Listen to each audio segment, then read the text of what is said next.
अ, hello friends, मी ओमकार. मित्रांनो, आता तुमची 12वी झाली. त्याच्यानंतर तुम्ही सी-ई-टी दिली आणि जे-ई मेन्स दिली. त्याच्यानंतर तुमचा स्कोर वगैरे चांगला आला. आता एक डाऊट पडतो, की आम्हाला इंजिनिअरिंगला ॲडमिशन घ्यायचं, बट इंजिनिअरिंगमध्ये टाइप कोणते असतात इंजिनिअरिंग कॉलेजचे? मित्रांनो, आपण ह्या व्हिडिओमध्ये सर्व काही पाहणार आहोत. मित्रांनो, हे बघा, there are 3 type of engineering college.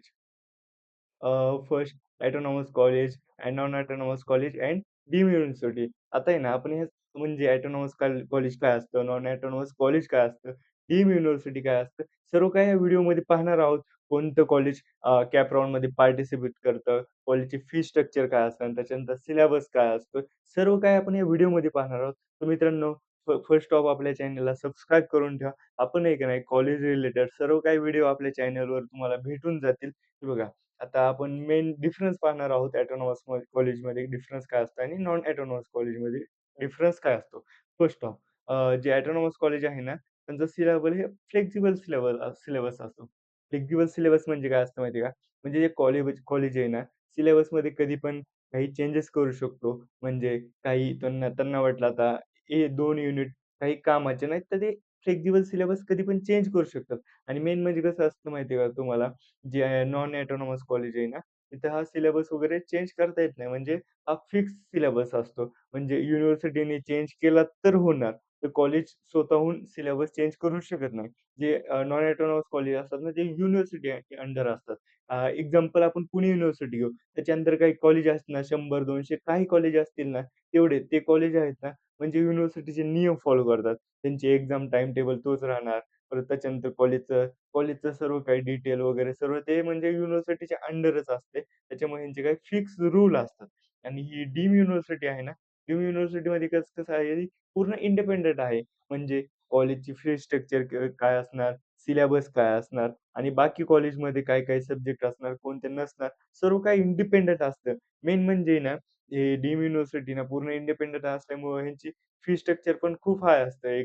3 ते 10 लाख म्हणजे किती काय असं फिक्स नसतं. ते कॉलेजवर डिपेंड करतं, की किती फीस ठेवायची. आता डीम युनिव्हर्सिटीमध्ये काही-काही कॉलेज येतात. एम-आय-टी, वर्ल्ड प्लेस युनिव्हर्सिटी, त्याच्यानंतर सिम्बायोसिस असे म्हणजे हाय लेव्हलचे कॉलेज डीम युनिव्हर्सिटीमध्ये त्यांची एक स्वतःची युनिव्हर्सिटी असतात.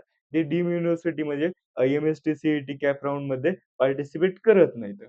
ठीक आहे. आणि जे ऑटोनॉमस कॉलेज आणि नॉन ऑटोनॉमस कॉलेज हे म्हणजे कॅप राउंडमध्ये पार्टिसिपेट करतात. आपल्याला मेन फोकस करायचा आहे autonomous end non autonomous college. आता तुम्हाला बऱ्यापैकी तुमच्या ॲडमिशन प्रोसेसला तुम्हाला म्हणजे प्रश्न पडेल की ऑटोनॉमस कॉलेज आणि नॉन ऑटोनॉमसमध्ये डिफरन्स काय असतो? आपण या व्हिडिओमध्ये पूर्ण म्हणजे एकदम बेसिक टू ॲडव्हान्स पर्यंत नॉन ऑटोनॉमस आणि ऑटोनॉमस कॉलेजचा डिफरन्स पाहणार आहोत. हे बघा मित्रांनो, अ, पहिल्यांदा ना म्हणजे सिलेबस काय असतो, त्याच्यानंतर एक्झाम कशा होतात, सर्व आहे का नाही हे आता जे ऑटोनॉमस कॉलेज आहे ना, त्यांचा सिलेबस आहे ना, सिलेबस हा म्हणजे चेंज करू शकतात. म्हणजे ह्याच्यामध्ये चेंजेस करू शकतात.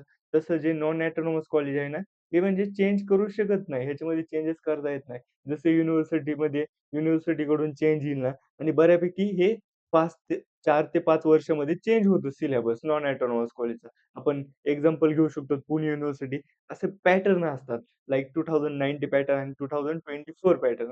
म्हणजे जवळपास 5 वर्षांनी सिलेबस चेंज होतोय. त्याच्यामुळं ते काय जास्त म्हणजे ह्याच्यामध्ये जास्त फिक्स रूल असतात आपण पहिल्या ह्याच्यामध्ये पाहिलं आणि जी डीम युनिव्हर्सिटी असते ना, ती पूर्ण इंडिपेंडंट आहे. त्याच्यामुळं डीम युनिव्हर्सिटीमध्ये ना, ते सिलेबस पण कधी चेंज करू शकतात. त्याच्यानंतर बाकीचं पण त्यांचं फी स्ट्रक्चर किती असतंय, त्याच्यानंतर एक्झाम कधी कंडक्ट करायचे, सर्व काही हे म्हणजे त्यांचं फिक्स असं काही फिक्स नसतं. ते त्यांचे डिपेंड असतं, कॉलेजवर डिपेंड करतं. ठीक आहे, ओके. आणि मेन म्हणजे आपल्याला जे ऑटोनॉमस कॉलेजमधून तुम्ही पास आउट झाला, तर तुम्हाला बी-टेकची डिग्री भेटते. आणि इथं जे नॉन ऑटोनॉमस कॉलेज आहे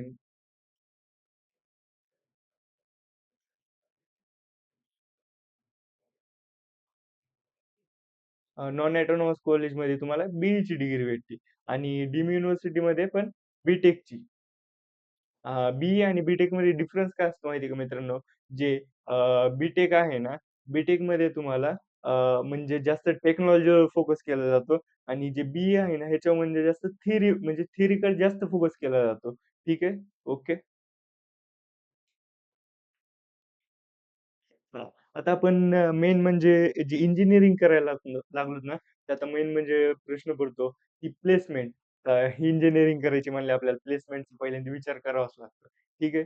आता कसं असतं माहिती आहे का? म्हणजे प्लेसमेंट जास्त कोणाचे होतात. असं काही फिक्स नाही, की ह्या कॉलेजचे जास्त होतात, ह्या कॉलेजचे. डिपेंड करतो कॉलेज कुठे आहे, परत त्याचं लोकेशन कुठे आहे.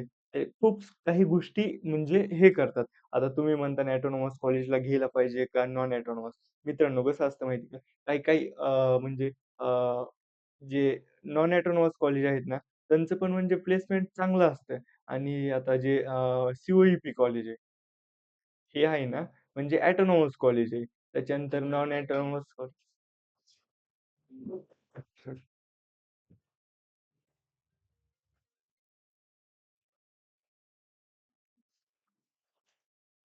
त्याच्यानंतर आहे ना म्हणजे non autonomous college. Non autonomous college बरेच आहेत. तिथले प्लेसमेंट पण खूप चांगले आहेत आणि डीम्ड युनिव्हर्सिटी इथले हाय असतात. पण इथं तुम्ही कॅप राउंडमध्ये पार्टिसिपेट करत नाही. फी स्ट्रक्चर खूप जास्त असतं. त्याच्यामुळे मित्रांनो असं करा, की ज्या कॉलेजमध्ये प्लेसमेंट चांगले आहेत, ते ऑटोनॉमस असो किंवा नसो, तुम्ही घेऊन टाका. मेन म्हणजे आपल्याला प्लेसमेंटचे फरक पडतोय किंवा हे कॉलेज असं हे याचं कॅम्पस वगैरे जास्त आहे, याचा काही फरक पडत नाही. मेन म्हणजे प्लेसमेंट कसे आहेत तिथले कॉलेजमध्ये कोणत्या कंपन्या येतात थोडंसं सर्च करा आणि तुम्हाला अजून काही डाऊट असेल ना, तुम्ही माझा खाली नंबर देतो. हे बघा, खाली माझा WhatsApp नंबर आहे. तुम्ही WhatsAppला मला डायरेक्ट कॉन्टॅक्ट करून तुमचे काही डाऊट असेल ना, तर तुम्ही विचारू शकता. त्याच्यानंतर आहे का नाही बेनिफिट्स आपण समजा ऑटोनॉमस कॉलेजला ॲडमिशन घेतलं, नॉन ऑटोनॉमस कॉलेजला ॲडमिशन घेतलं, तर तिथले बेनिफिट्स काय-काय असतात?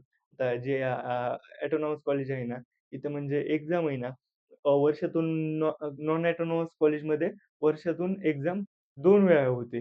तसं इथं आहे ना, म्हणजे एकदा फर्स्ट झाली, सेकंड झाली. समरला एकदा एक्झाम झाली ना, त्याच्यानंतर आहे ना, 15 दिवसांनी डबल एक्झाम होती. म्हणजे मुलांचे बॅकलॉग वगैरे राहण्याचे चान्सेस खूप कमी असतात. आणि इतर काही डीम्ड युनिव्हर्सिटीमध्ये काही फिक्स नसतं. ह्यांचं कधी पण एक्झाम घेऊ शकतात ते, असं काही फिक्स नसतं. आणि त्याच्यानंतर मेन म्हणजे आणखी एक तुमचं ऑटोनॉमस कॉलेजमध्ये बॅकलॉग राहण्याचे चान्सेस खूप कमी असतात आणि जे नॉन ऑटोनॉमस कॉलेज आहेत ना, तिथे बॅकलॉग वगैरे राहतात. आता अजून एक नॉन ऑटोनॉमसचा फायदा काय माहिती का?